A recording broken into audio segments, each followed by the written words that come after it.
খেলাধুলায় বারে বল, মাদক ছেড়ে খেলতে চল। এই স্লোগানকে সামনে রেখে যশোরের মনিরামপুর উপজেলার ঢাকুরিয়া কলেজপাড়া যুব সমাজের উদ্যোগে আয়োজিত ৮ দলীয় ফুটবল টুর্নামেন্টের ফাইনাল ম্যাচ গতকাল শুক্রবার বিকেলে অনুষ্ঠিত হয়েছে। ঢাকুরিয়া কলেজ মাঠে অনুষ্ঠিত এই খেলায় প্রধান অতিথি হিসেবে উপস্থিত ছিলেন স্থানীয় বিএনপির সিনিয়র সহ সভাপতি মাস্টার মতিউর রহমান। খেলাধুলাকে মাদক থেকে দূরে থাকার অন্যতম মাধ্যম হিসেবে উল্লেখ করে অতিথিরা তাদের বক্তব্য প্রদান করেন। বিস্তারিত থাকছে মোহাম্মদ শাওন হোসেনের প্রতিবেদনে।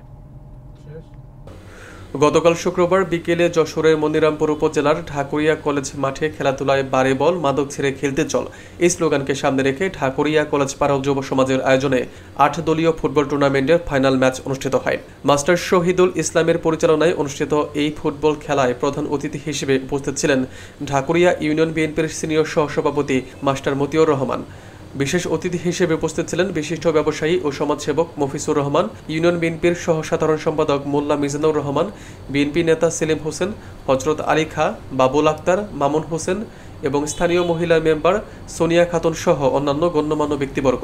অতিথিরা তাদের বক্তব্যে মাদক থেকে তরুণ সমাজকে দূরে রাখতে খেলাধুলার গুরুত্ব তুলে ধরেন এবং এমন উদ্যোগের প্রশংসা করেন।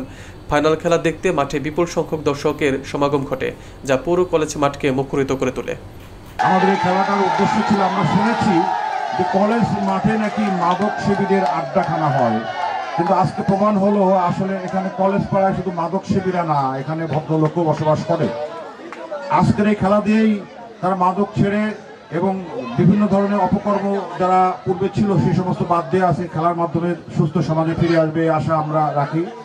যারা খেলায় বিজয়ী হয়েছে তাদেরকে শুভেচ্ছা এবং রানার আপ যারা হয়েছে তাদেরকেও শুভেচ্ছা। এই ধরনের খেলা আরো সামনে হোক আমরা আশা করি।